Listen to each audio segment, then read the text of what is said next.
This is it. This is like, if you were to make an emoji of my maple syrup milk bread, this is it.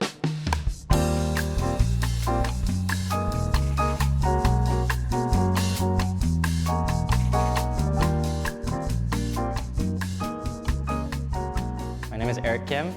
I'm a cooking writer for the food section at the New York Times, and today we're going to be making milk bread. It's the result of maybe about 1.5 years of development. I was working on my cookbook, Korean American. It's a reference to that really soft, pillowy loaf of sandwich bread that, you know, many children of Korean mothers grew up eating, and where they would buy it would be in these Korean bakeries. These bakeries were safe havens for these immigrants to gather. So this woman, Sung-hee Kim, she started this chain of bakeries, and it's where we went to get this loaf of milk bread. It spans cultures.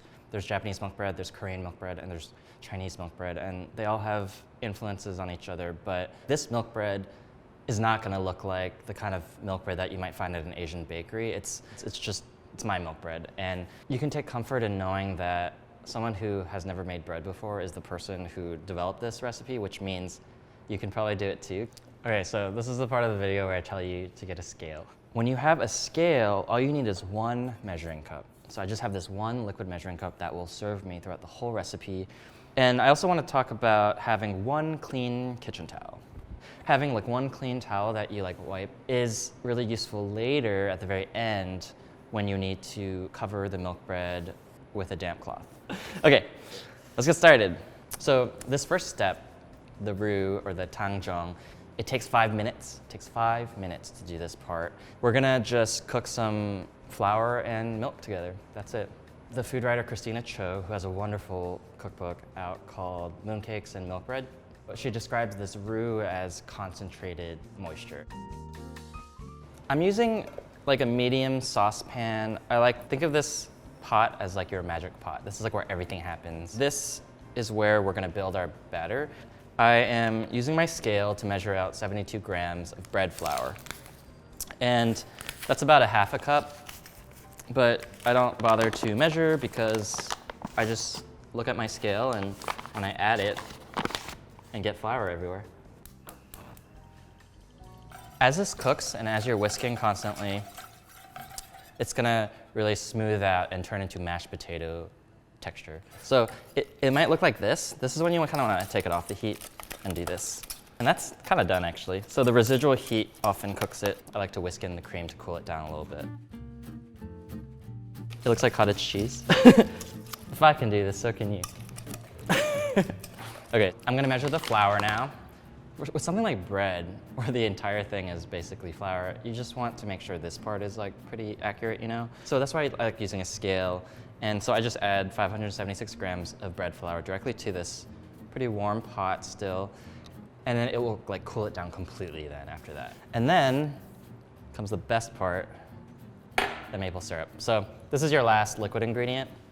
Maybe by now, people might have noticed that I have maple syrup in a lot of my recipes because I just love that it's this nuanced, dark sweetness. And we actually don't need this scale anymore, so bye scale, thank you.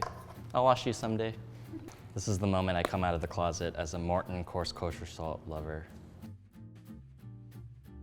This is cool enough. I'm not afraid of the yeast like dying or whatever from the heat. Now I just mix it. Oh my God, I forgot the egg. We dropped the egg earlier and lost it, and I totally forgot about it. I'm gonna go get another egg.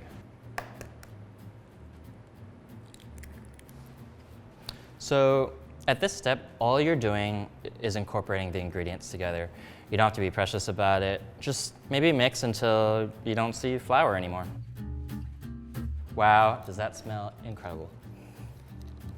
So that looks great to me. Last time I was home, my mom was like doing this. She was like not wasting a single crumb. She was like, this amazing, delicious bread. Like, we're not gonna waste any of it. So I guess I'll do that too. I just do this, and my dough has started. And this is the first rise. I just like leave it, and I walk away for about an hour. And what you're looking for is for this to double in size. So this is the fun part. Well, it was all fun, but this is the part where we're gonna knead this dough. I'm gonna scoop exactly 1/2 cup, about 72 grams of bench flour. This is the flour that I am afforded to knead this dough and turn them into balls and put them in the loaf pan. So the goal is to turn this very sticky dough into 2 gorgeous rolls with only this amount of flour. I'll do this thing my mom does. She does it like this. It's like really intense. Because she majored in ceramics in college back in Korea. And so she has a lot of strength in her like arms like this. And so you're kind of like putting your weight into it. And this is kneading. And you know, as it gets stickier and stickier, I'm just gonna add more flour.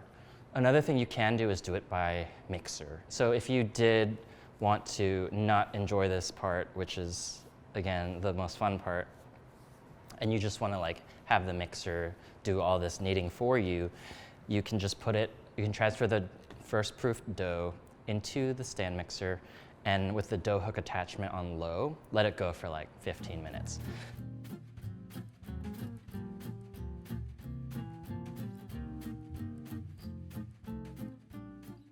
So I like to do this step where I just like kind of make it flat at first, usually like a round. And then I'm gonna pull up to the center and then just rotate it and do it all the way around, okay? Sometimes I will like pinch it like this, like a little, like a little dumpling. I will sort of like maybe try to seal it like that, and then I'll flip it over, like cupping each side. I will just continue to fold under. I don't know, you're just making like a perfect little bun.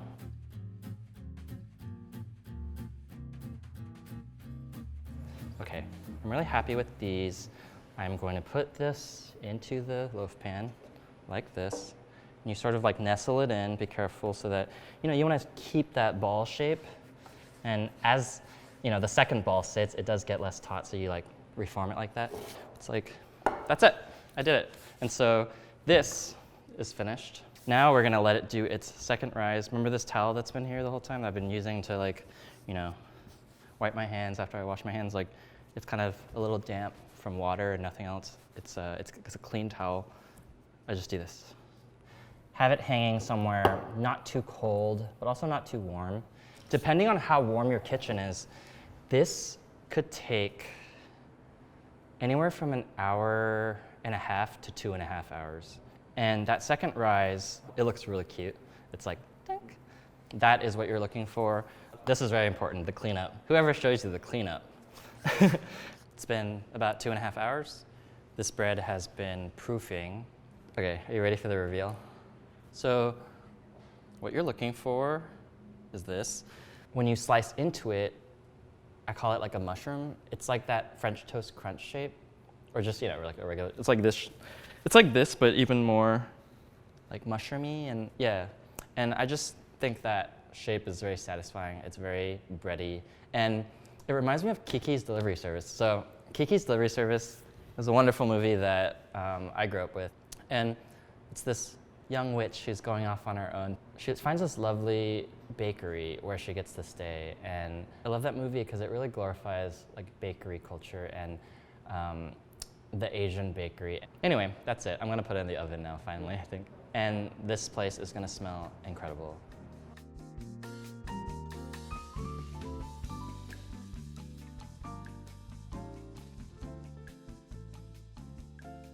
It smells amazing in here, right? It smells good, right? Yeah. Just kidding. Yes, chef. Okay. Hello. So it rises a little bit more.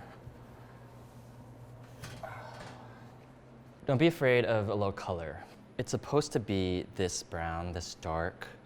It's just like this incredible fermented yeasty flavor, like so delicious.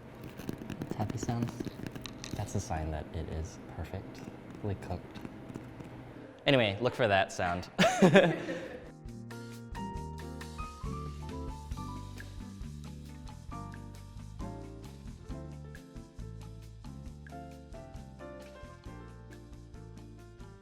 It's a maple syrup milk bread.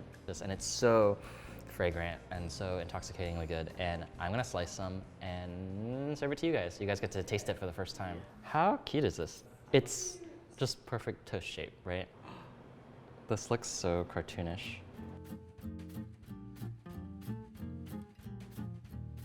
Personally, my favorite way to eat this is just simply sliced, toasted with a little butter and a little flaky sea salt.